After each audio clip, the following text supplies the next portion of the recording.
ഉൽപ്പത്തി പുസ്തകം 34 അധ്യായം. യാക്കോബിനു വേണ്ടി ലയ പ്രസവിച്ച മകൾ ദീന ആ നാട്ടിലെ പെൺകുട്ടികളെ കാണാനിറങ്ങി. നാടിൻ്റെ പ്രഭുവായ ഹാമോർ എന്ന ഹിവ്യൻ്റെ മകൻ ഷെക്കം അവളെ കണ്ടു.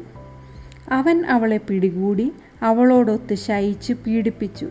ഒപ്പം അവൻ്റെ ആത്മാവ് യാക്കോബിൻ്റെ മകളായ ദീനയിൽ ലയിച്ചു.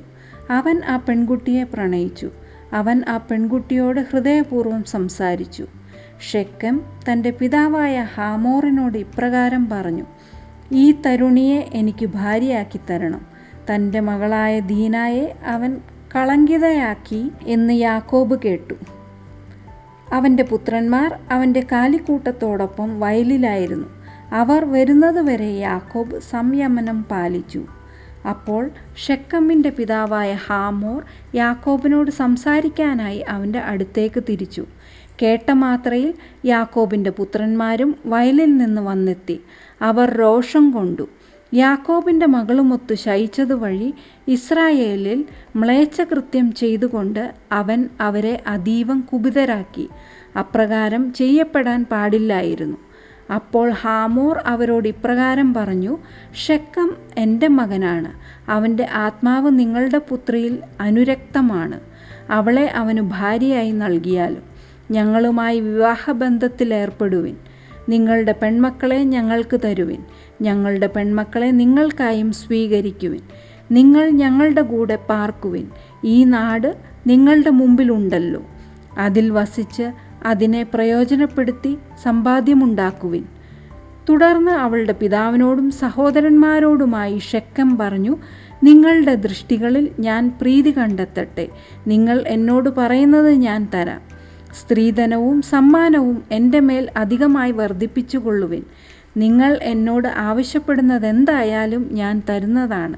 പെൺകുട്ടിയെ ഭാര്യയായി എനിക്ക് നൽകിയാൽ മതി. തങ്ങളുടെ സഹോദരി ദീനായെ ഷെക്കം കളങ്കിതയാക്കിയതുകൊണ്ട് യാക്കോബിൻ്റെ മക്കൾ അവനോടും അവൻ്റെ പിതാവായ ഹാമോറിനോടും വഞ്ചനാപൂർവം മറുപടി പറഞ്ഞു. അവർ അവനോട് പറഞ്ഞു: അഗ്രചർമ്മം ഞങ്ങൾക്ക് അപമാനമായതുകൊണ്ട് അതുള്ള ഒരാൾക്ക് ഞങ്ങളുടെ സഹോദരിയെ നൽകുക എന്ന ഇക്കാര്യം ചെയ്യുക ഞങ്ങൾക്ക് സാധ്യമല്ല. എന്നാൽ ഇങ്ങനെ മാത്രം ഞങ്ങൾ നിങ്ങളോട് സമ്മതിക്കാം: നിങ്ങൾക്കിടയിലെ ഓരോ പുരുഷനും ഞങ്ങളെപ്പോലെയാകണം, അതായത് പരിച്ഛേദനം ചെയ്യപ്പെടണം. അപ്പോൾ ഞങ്ങളുടെ പുത്രിമാരെ ഞങ്ങൾ നിങ്ങൾക്കു തരാം. നിങ്ങളുടെ പുത്രിമാരെ ഞങ്ങൾക്കായി സ്വീകരിക്കുകയും ചെയ്യാം. ഞങ്ങൾ നിങ്ങളോടൊത്ത് വസിക്കുകയും നമ്മൾ ഒറ്റ ജനമായി തീരുകയും ചെയ്യും. പരിച്ഛേദനം ചെയ്യുന്നതിൽ നിങ്ങൾ ഞങ്ങളെ കേൾക്കാത്ത പക്ഷം ഞങ്ങളുടെ മകളെയും കൊണ്ട് ഞങ്ങൾ പോകും. അവരുടെ വാക്കുകൾ ഹാമോറിൻ്റെ ദൃഷ്ടികളിലും ഹാമോറിൻ്റെ മകൻ ഷെക്കമിൻ്റെ ദൃഷ്ടികളിലും ആകർഷകമായിരുന്നു. അക്കാര്യം ചെയ്യാൻ ആ ചെറുപ്പക്കാരൻ അമാന്തിച്ചില്ല.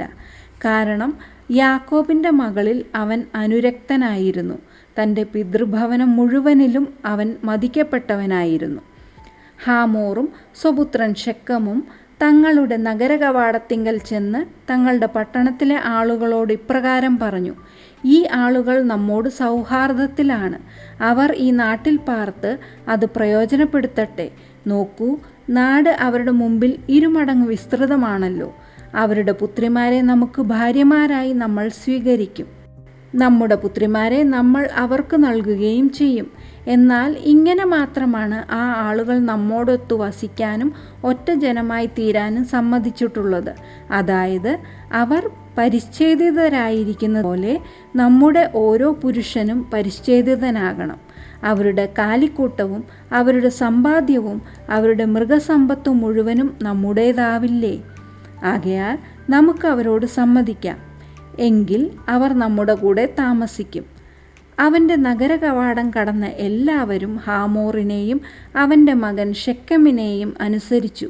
അങ്ങനെ അവൻ്റെ നഗരകവാടം കടന്ന എല്ലാവരും ഓരോ പുരുഷനും പരിച്ഛേദനം ചെയ്യപ്പെട്ടു. 3-ാം ദിവസം അവർ വേദനിച്ചിരിക്കെ യാക്കോബിൻ്റെ 2 പുത്രന്മാർ, ദീനായുടെ സഹോദരന്മാർ ശിമയോനും ലേവിയും താന്താങ്ങളുടെ വാളെടുത്ത് അപ്രതിരോധ്യരായി നഗരത്തിൽ കടന്ന് ഓരോ പുരുഷനെയും വധിച്ചു. ഹാമോറിനെയും അവൻ്റെ മകൻ ശെക്കമിനെയും അവർ വാളിൻ്റെ വായ്ത്തലയ്ക്ക് ഇരയാക്കി. ശെക്കമിൻ്റെ വീട്ടിൽ നിന്ന് ദീനായെ വീണ്ടെടുത്ത് അവർ പുറത്തു കടന്നു. തങ്ങളുടെ സഹോദരിയെ അവർ കളങ്കിതയാക്കിയതിനാൽ വധിക്കപ്പെട്ടവരുടെ ഇടയിലൂടെ യാക്കോബിൻ്റെ മക്കൾ വന്ന് നഗരം കൊള്ളയടിച്ചു. അവരുടെ ആടുമാടുകളെയും അവരുടെ കഴുതകളെയും നഗരത്തിലും വയലിലുമുണ്ടായിരുന്നവയെയും അവർ എടുത്തുകൊണ്ടുപോയി. അവരുടെ സർവ്വസമ്പത്തും വീട്ടുവകകളൊക്കെയും അവർ കൊള്ളയടിക്കുകയും അവരുടെ ഓരോ കുഞ്ഞിനെയും അവരുടെ സ്ത്രീകളെയും ബന്ധനസ്ഥരാക്കുകയും ചെയ്തു.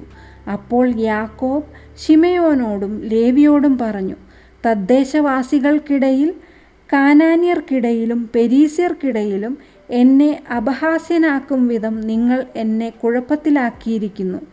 ഞാൻ ആളെണ്ണം കുറഞ്ഞവനാണ്. അവർ എനിക്കെതിരെ സംഘടിച്ച് എന്നെ ആക്രമിക്കും. അപ്പോൾ ഞാനും എൻ്റെ കുടുംബവും നിർമ്മാർജ്ജനം ചെയ്യപ്പെടും. അപ്പോൾ അവർ ചോദിച്ചു, ഞങ്ങളുടെ സഹോദരിയെ അവന് ഒരു വേശ്യ കണക്കെ ആക്കാമെന്നോ?